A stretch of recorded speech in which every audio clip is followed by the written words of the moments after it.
Hey, welcome Ohana Online. This is your latest version of skills and drills. And this is all about foundation and alignment today. So for those of you that love a wicked bar practice, we're really going to dive deep into foot foundation, knee alignment, where your pelvis should live. And it's all relevant to the thigh work that we do day in and day out in the studio and online as well. Okay? And the reality is that every single one of us has a slightly different alignment in our bodies. Our feet have a different shape. The way that our legs are aligned, it's different from person to person, and it's okay. You just need to learn how you can really adjust for your own body to make this functional and to make it really supportive. Cool? So let's get started today. I've got Devin with me. I'd love for you to stand up, Devin. Let's just take a look at your feet at home, and let's take a look at Devin's feet at home too. So stand up if you're watching this at home. Look down at your feet and just notice if you have flat feet or if you have a really high arch, okay? So flat feet is called pronated, and that's when your inner ankle dips down towards the floor, and you probably don't have much of an arch at all.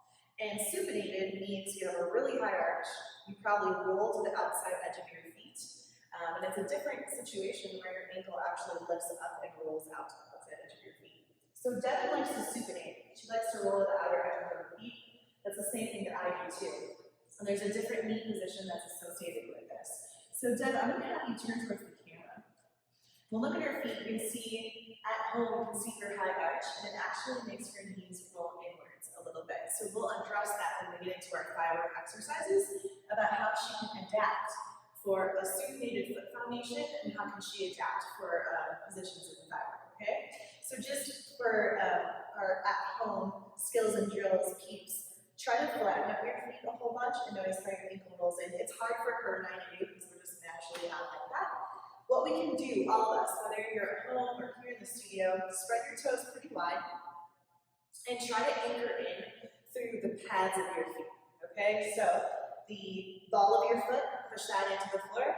The side edges of your feet, push that into the ground, and also the heels as well, all right? So pretty much the entirety of the heel can feel pretty anchored into your mat.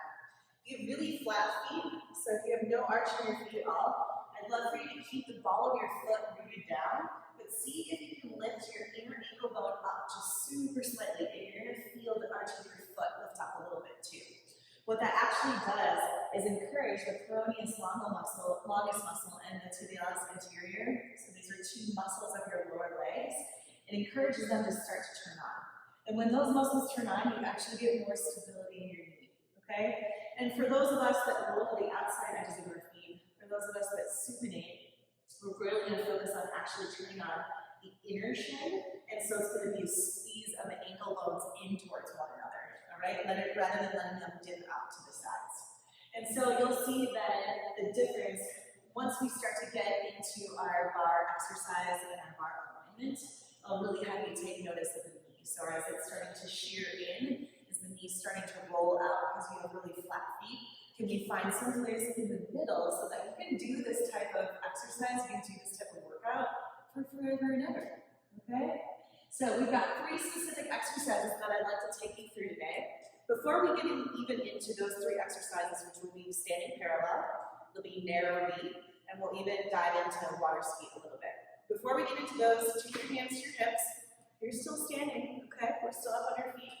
And you'll take your hands to your hips, and I just want you to tilt your pelvis forward so your belly gets a little bit longer and broader. Your chest opens up, and tilt your pelvis back. All right, so there's almost like a cinching in of the low ribs to the pubic bone, and your low back gets a little space. So just tilt forward, tilt back a little bit. You don't need any maximum degree here. I just want you to see how your pelvis can move, and see the normal position of your pelvis is, and your go-to position is. Then I'd love for you to put your pelvis right in the middle, all right? So it's not tilted forward, it's not tilted under. In bar class, we do not tuck, okay? That's an antiquated ideology of movement. It is something that if you ever hear someone tell you to tuck, please refrain from tucking and find a neutral pelvis instead, all right? So you're not tilted forward, you're not tucked under, you're right at the sweet spot in the middle. Keep your pelvis where it is, here, and then come back to your foot foundation again. So plug the balls of your feet in, plug the pads of the side pinky toe, the entirety of the heel. If you're really, really flat-footed, try to lift your inner ankle bone up. If you're rolling towards the outside edges of your pinkies, squeeze your inner ankle bones in. Do you see that little teeny tiny difference? And then just notice where your knee is right here, okay? That's typically the place where we're going to want to keep the knee to keep it as safe as possible when we get into these 3 exercises. All right, y'all, let's give it a shot. Let's start with standing parallel. So, you can either bring your big toes together to touch, your toes point straight forward. I recommend this for people that are flat-footed. So if you have a pronated foot, I recommend for you to bring your toes together to touch. If you like to roll the outside edges of your feet, I recommend taking your feet underneath your hip bones, so a little space between. Instead of rolling out, you're going to squeeze and hug your ankles in. And then you can take your hands on your hips. Make sure your pelvis is in neutral, so it's not tilting forward, it's not tilting back. It's right in the sweet spot in the middle, and then lift your heels as high as you can. I say this as high as you can, knowing that this is completely up to the foundation of your ankles and completely up to the alignment of your knees. So it's not necessarily a maximum degree of lifting up your heels, it's as high as you feel comfortable doing so. Okay, there's a lot of things going on. So Deb, see, just like how we would do, all of us that have really high arches, we would start to roll our ankles out. She's going to roll and squeeze her ankles in inside. Yeah, good. A little bit more curl for the big toe. Okay, and instead of her knees shearing in so much, she's going to keep a little bend in them. Pelvis is neutral, chest up. Keep all of this good stuff going on and bend your knees like you're sliding down the wall. I'm going to have you do this in profile in just a minute, but right now I'm going to make you burn just by sitting here. The worst ever. Okay, so right now you can see a little bit of rolling to the pinky side, so Devin is going to push down more into the big toe mound, and she'll keep squeezing her ankles together. And for those of you that are really flat-footed, you're going to continue as you lift the heels up, you're going to continue to kind of press the ankle bones out just ever so slightly. All right, and then from this position in neutral pelvis, in neutral spine, you can pull the chin back a little bit more. You'll notice how the thighs, I know you can feel this at home too, the thighs are elongating, so you're creating an eccentric contraction in the thighs. And guess what? This type of workload, the thighs lengthening under tension, it's the best way to strength train.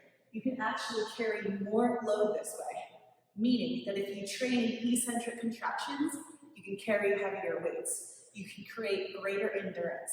These are all the types of things that are foundation of a bar workout that you probably may not even know about because you just love to move your body. But guess what? You're doing it in a really smart, intentional way. Are you tired yet? Okay. You have a little bit of an anterior tilt of your pelvis, so we're just going to do a little bit up right here. Yep, just that's it. All right. The thigh bones are extending. Notice how her knees are no longer shearing in towards the center. They're actually really great. They're more aligned. Well, they were. They're more in line with the second or third toe. So just look down at your own body. Check out where your knees are heading, what direction they're heading. Make sure they're more in line with the second or third toe. Good. Now go 1 inch lower just for up. Okay, cool. Now, Deb, I'm going to have you turn in profile so we can see what this looks like from the side. Yeah, look at that. All right, so foot foundation is always the place where you start. And make sure your toes point straight forward. Whether your toes are together or your feet are underneath your hips, it doesn't matter. And Devin will continue to push into the ball of her feet. She'll continue to squeeze her inner ankle bones together. And now have her knees tracking forward with the second and third toes. Okay? And she likes to push her butt back a little bit. We're not going to tuck under. We're just going to create a neutral pelvis. For some of you at home, that will require squeezing the front lobe ribs in and stiffening the side bodies. It's almost like you're pushing the side bodies out, but you're hugging the front ribs in and down. Okay? And right now, I'm looking at your knees, and they're in amazing alignment to the second and third toes. Everything is in parallel. Her pelvis is in neutral, her spine is in neutral. I even think that you could lift the spine up longer, but you could go a little bit lower on the legs. And this is standing parallel thigh work. Okay? Check out your knees, check out your ankles, check out your heels, make sure your pelvis is neutral, and then just burn, baby burn, because it's wicked. Okay, you can come out of that. Yeah. She didn't take a breath for the last 2 minutes, and I don't need to at home either. All right. We're going to move into narrow knee. So, narrow knee, bring your heels together to touch. Turn your toes just a little bit out to the sides. Remember when we just talked about foot foundation for parallel fiber? It depends how far your turnout is into narrow V as well, okay? Meaning that if you supinate, if you start to bring the weight to the outside edges of your feet, you'll probably want to bring your toes in a little bit closer towards one another. If you have really, really flat feet, you may potentially want to open up your toes just a little bit wider. The key here that I'm going with is that I want you to be able to feel your own body. So it doesn't matter what someone's doing next to you or what you see at home in terms of our online format. You're connected with your own body and you're able to understand your own body in a much more intuitive and intimate way. Okay? So we have toes turned out a little bit, heels down to the ground. Neutral pelvis, feel free to grab your hips if you need to. You can rock them back and forth and then find the sweet spot in the middle. And then just make sure you can present the chest, okay? So the little drop of the shoulder heads back, a lift up of the breastbone, but you dial in from the front leg rib cage. Once that's all set, you can lift your heels a little bit. It doesn't have to be all the way up. Squeeze your heels together. And what that does is align the inner thighs. The adductors, the inner thigh muscles, start to hug in, and what that really allows is stability in the pelvis, because we want to keep your hips in neutral. We want to keep your spine in neutral. We want to train in neutral so that when you're walking out in the world, you're not rolling forward, you're not tucking under, you're not doing any of those less optimal alignment, all right? We want to keep you in neutral as much as we possibly can. So because she supinates, I'll encourage her to push into the balls of her feet a little bit more. It's going to feel weird to squeeze the inner ankle bones in again, even in this position. Right now, her knees are actually really beautiful. They're in line with the second and third toe, so they're not shearing in towards the center of her body. They're not turning out too far. So get up at home, put your feet in narrow V. Notice if you're flat-footed and you just a little bit more between the toes, or if you have a really high arch and you want to bring your toes just slightly closer together. Notice what your knees are doing as you lift your heels up a little bit and as you bend your knees. All right? We have an eccentric contraction happening in the thighs. We have this long muscle mass that's starting to create tension in feet and burn. And we love this because over time, strength training with eccentric contractions will allow you to actually have a higher increase in your personal workout goals, your personal fitness goals. It just so happens that we can do this in a really intentional and extremely supportive way. So we're in narrow V. Muscles are long, pelvis is in neutral, spine is in neutral, all right? There's all sorts of variations that you can do right here. My favorite is small range.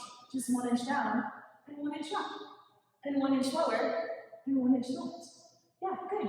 So you're at home, you're cranky, working remotely, you need a quick little 5 minute, I gotta get up and do something. Do this, squeeze your heels together, allow your knees to be stable over the second and third toe, feel everything lengthen from the pelvis all the way through the top of the head, and let this start to create some heat. You're going to have to move a lot.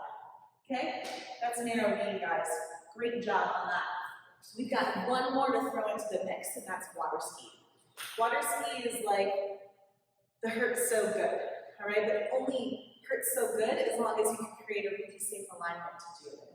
So from profile will actually be best. You'll take the same narrow V setup. Heels together and toes spin out a little bit. You know exactly how far you want your toes to spin out, just basing off your foot foundation and what you've already discovered inside your body. From this place, squeeze the heels together like we did before for narrow V. Lift your heels slightly up the floor. Okay? Neutral pelvis, a little bit more in here. Yep, that's it. Okay? See that little tiny difference is what allowed a ton of support through your sacrum and her low back. Instead of staying just like this, she can hold on to the bar or anything that you have at home so they have just a little bit of stability. The pelvis will stay in neutral, and she's going to start to hinge her chest back. Yep, and now all the weight, all the tension comes more towards the back of the heels. Step, keep pushing the balls of your feet down. Hug your inner ankle bones in, up. Yeah, the knees right now are actually amazing. They're right over the second toe. So, just for the sake of this video, will you please tuck your pelvis under? Good. Now, will you push your butt back way too far? Tuck your pelvis under again, and push your butt way back far. Okay, put it right in the middle. Zipper everything up. So from the back of the sits bones, zipper all the way up past the pubic bone, the low navel, underneath the and now this little teeny tiny adjustment, lift the breastbone slightly up. Yes. So it's like you're presenting the chest. You know, the one inch lower. All right. All this happens in an eccentric contraction in a safe place for the knees, in a safe place for your ankles as you continue to root down through the toe pads. And then from there, you can go a little bit down. And a little bit down. Notice that the pelvis stays in neutral, y'all. Notice that the spine is actually staying neutral. For some of us with forehead head posture, you can pull the chin back just super slightly. Yep. And then that water ski is when you start to cry. Keep it up for everybody. Give her a big old round of applause. All right, skills and drills, our latest edition. It's all about how we can create functional orthopedic exercise in a really killer bar format, and really truly how you can tailor your own practice to your own body, because that's what it's all about, all right? There's not one way, there's not one shape, there's not one form. This is all about you and how you can really expand your awareness inside your own skin. Thank you so much for joining us. My name is Alyssa. I'll see you online very soon.